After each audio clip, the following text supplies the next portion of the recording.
जय हिंद दोस्तों, आप सभी का बहुत बहुत स्वागत है मेरे YouTube चैनल पे।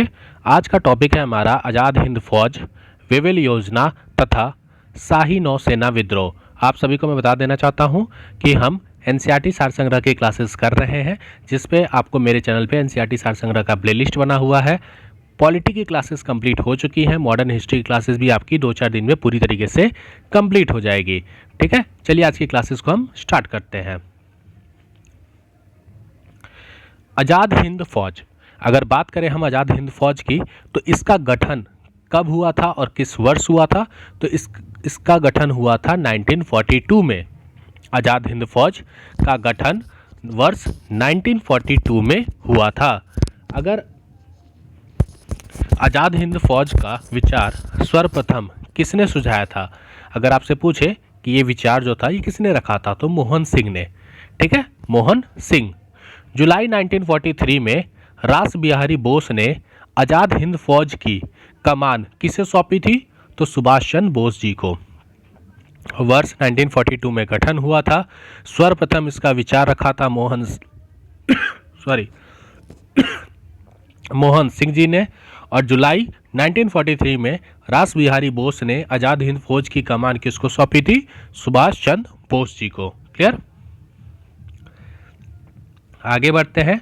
नेताजी सुभाष चंद्र बोस ने स्वतंत्र भारत की अस्थायी सेना का गठन कहां पर किया था?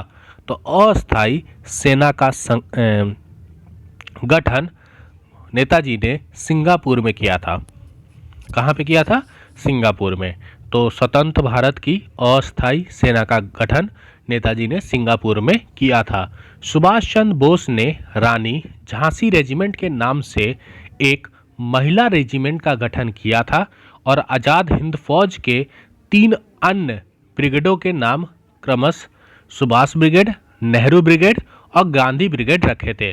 तो गांधी जी ने जो महिला रेजिमेंट बनाया था, उस महिला रेजिमेंट का, सॉरी मैंने गांधी जी बोला, सुभाष चंद्र बोस जी ने जो महिला रेजिमेंट बनाई थी, उस महिला रेजिमेंट का नाम था रानी झांसी रेजिमेंट, और इन्होंने 3 और रेजिमेंट बनाए थे जिनका नाम था सुभाष ब्रिगेड, नेहरू ब्रिगेड और गांधी ब्रिगेड।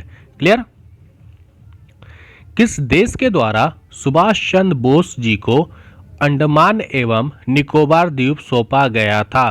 तो किस देश के द्वारा? जापान के द्वारा।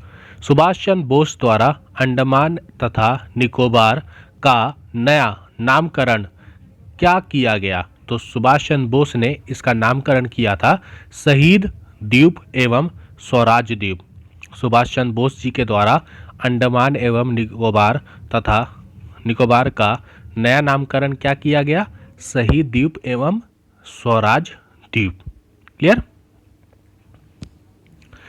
6 जुलाई 1944 को आज़ाद हिंद फौज के रेडियो के एक प्रसारण में महात्मा गांधी जी को संबोधित करते हुए सुभाष चंद्र बोस जी ने कहा था कि भारत की स्वतंत्रता के लिए अंतिम युद्ध प्रारंभ हो चुका है। राष्ट्रपिता किसके लिए? महात्मा गांधी जी के लिए। भारतीय स्वतंत्रता के इस पवित्र युद्ध में हमें आशीर्वाद चाहिए। तो सुभाष चंद्र बोस जी ने अपने रेडियो के माध्यम से 6 जुलाई 1944 को महात्मा गांधी जी को राष्ट्रपिता से संबोधित किया था। क्लियर? और उन्होंने भारतीय स्वतंत्रता के इस पवित्र युद्ध में उनसे आशीर्वाद मांगा था। क्लियर? आगे बढ़ते हैं। भारतीय स्वतंत्रता संघर्ष के दौरान किसने द फ्री इंडियन लीजन नामक सेना बनाई थी? तो ये बनाई थी सुभाष चंद्र बोस जी ने। द फ्री इंडियन लीजन नामक सेना किसने बनाई थी? सुभाष चंद्र बोस जी ने। दिल्ली चलो, जय हिंद, तुम मुझे खून दो मैं तुम्हें आज़ादी दूंगा, ये सब नारा किसका था? नेताजी सुभाष चंद्र बोस जी के द्वारा ये आपका नारा दिया गया था। पहला, दिल्ली चलो, जय हिंद, तुम मुझे खून दो मैं तुम्हें आज़ादी दूंगा। आगे बढ़ते हैं। सुभाष चंद्र बोस को देश नायक की उपाधि किसके द्वारा प्रदान की गई थी? तो सुभाष चंद्र बोस जी को देश नायक की उपाधि रविंद्रनाथ टैगोर रविंद्रनाथ टैगोर जी के द्वारा देश नायक की उपाधि दी गई थी सुभाष चंद्र बोस जी को। बात करें महात्मा गांधी जी द्वारा सुभाष चंद्र बोस को देशभक्त की उपाधि दी गई थी। तो महात्मा गांधी जी ने सुभाष चंद्र बोस को किस चीज की उपाधि दी थी? देशभक्तों का देशभक्त। और देश नायक की उपाधि रविंद्रनाथ टैगोर जी ने दी थी सुभाष चंद्र बोस को। ये याद रखिएगा, कभी कभी डायरेक्ट एसएससी में ये सब क्वेश्चन पूछ देता है। वर्ष 1945 को सरकार के प्रति निष्ठा न रखने के आरोप में किसके ऊपर लाल किला मुकदमा चलाया गया था? तो किसके ऊपर चलाया गया था? आज़ाद हिंद फौज पर। वर्ष 1945 में सरकार के प्रति निष्ठा न रखने के आरोप में किसके ऊपर लाल किला मुकदमा चलाया गया था? तो आज़ाद हिंद फौज पर। क्लियर? आगे बढ़ते हैं।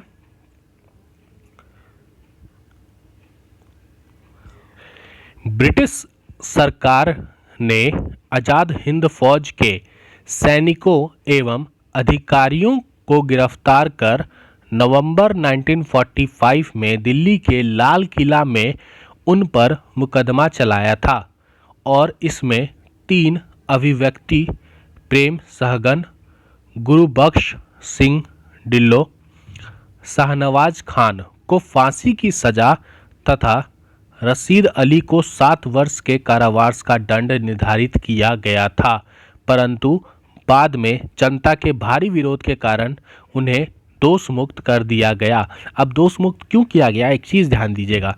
प्रेम सहगल हिंदू, गुरुबख्श सिंह ढिल्लों पंजाबी, ठीक, और आपका शाहनवाज खान, तो इसमें आपके मुसलमान भी हैं, हिंदू भी हैं, सिख भी हैं।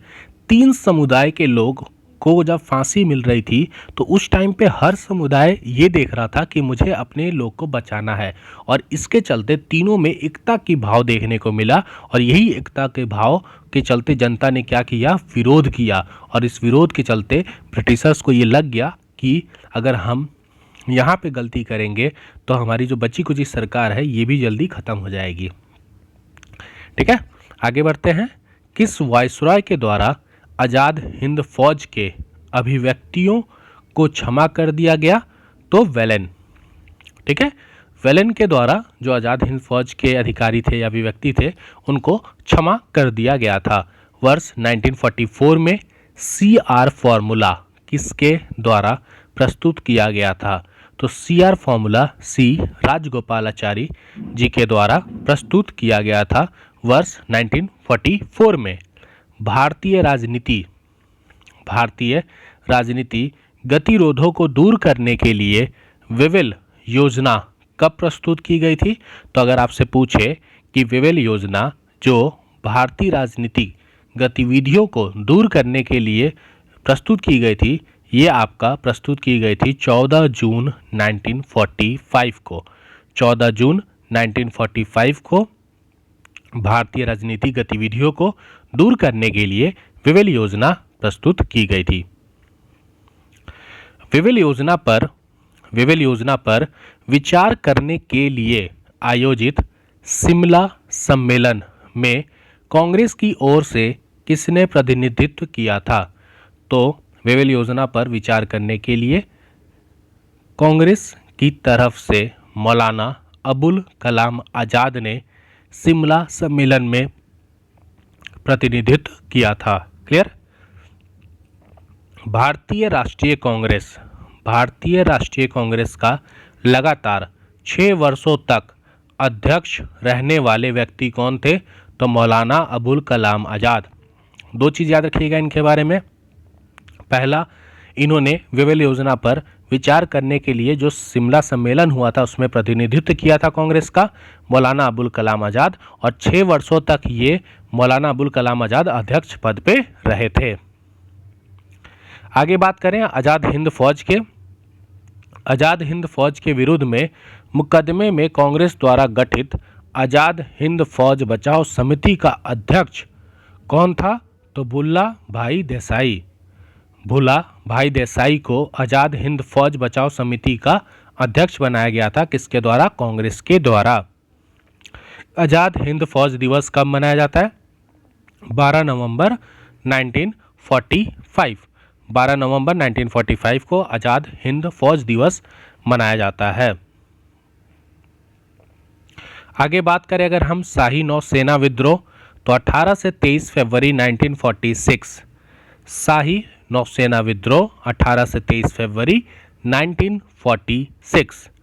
रॉयल इंडिया नेवी के विद्रोह की शुरुआत 18 फरवरी को हुई थी, जब बंबई में नौसेना जहाज HMIS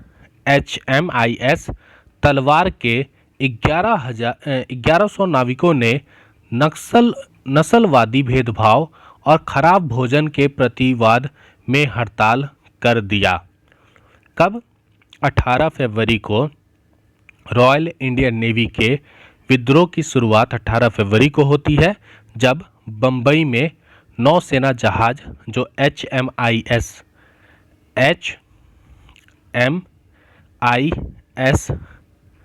तलवार के 1100 नाविकों ने नस्लवादी भेदभाव, मतलब कि तुम काले हो, तुम इंडियंस हो, ये और खराब भोजन के चलते हड़ताल कर दिया था। सैनिकों की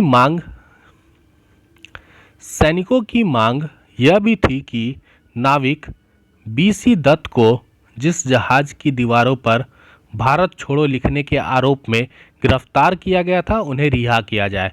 BC दत्त एक नाविक थे जिन्होंने जहाज की दीवारों पर भारत छोड़ो लिख दिया था। इसके चलते इन्हें गिरफ्तार कर दिया गया था और इनकी गिरफ्तारी का ये क्या कर रहे थे? विरोध कर रहे थे और कह रहे थे कि इन्हें रिहा किया जाए। इस देशव्यापी विस्फोट की स्थिति में वल्लभ भाई पटेल ने हस्तक्षेप किया। पटेल और जिन्ना ने उन्हें आत्मसमर्पण की सलाह दी। किसे? इन नाविकों को। और विद्रोहियों ने आत्मसमर्पण करते हुए कहा कि हम भारत के सामने आत्मसमर्पण कर रहे हैं, ब्रिटेन के सामने नहीं। क्यों? क्योंकि वल्लभ भाई पटेल और जिन्ना ने ये कहा था कि आत्मसमर्पण की सलाह दी थी इन्हें और कहा था कि आत्मसमर्पण कर दो, क्योंकि अब ब्रिटिशर्स अपनी मांग को पूरा जो है वो पूरा कर रहे हैं, तो इसलिए आप इस विरोध को ख़त्म कीजिए। इसीलिए इन्होंने कहा था कि हम भारत के सामने आत्मसमर्पण कर रहे हैं, ब्रिटेन के सामने नहीं। क्लियर? बात करें अगर आगे, तो 26 जनवरी 1950 को भारत का संविधान लागू हुआ और इसी के साथ भारत एक गणतंत्र या रिपब्लिक राष्ट्र बना। तो भारत एक गणतंत्र राष्ट्र है, ये आपको पता होना चाहिए। और 26 जनवरी 1950 को हमारे देश का संविधान लागू हुआ था और इसी के साथ हम अपने देश में गणतंत्र दिवस मनाते हैं 26 जनवरी को। तो आपने शाही नौसेना विद्रोह, सुभाष चंद्र बोस जी के बारे में पढ़ा और आज़ाद हिंद फौज के बारे में पढ़ा आपने, और विवेल जो योजना थी उसके बारे में भी हमने पढ़ा। अगर वीडियो अच्छी लगी हो तो कृपया करके आप इस चैनल को सब्सक्राइब कर लें, वीडियो को लाइक करें, शेयर करें और अपने थॉट्स, अपने व्यूज़ को आप कमेंट के थ्रू रख सकते हैं। कोई अगर आप सलाह देना चाहते हैं तो वो भी मोस्ट वेलकम है। आप सलाह दीजिए, बताइए मुझे कि मैं आपके लिए और क्या कर सकता हूँ, क्या इम्प्रूवमेंट ला सकता हूँ। बाकी मिलते हैं नए वीडियो में। जय हिंद, जय भारत।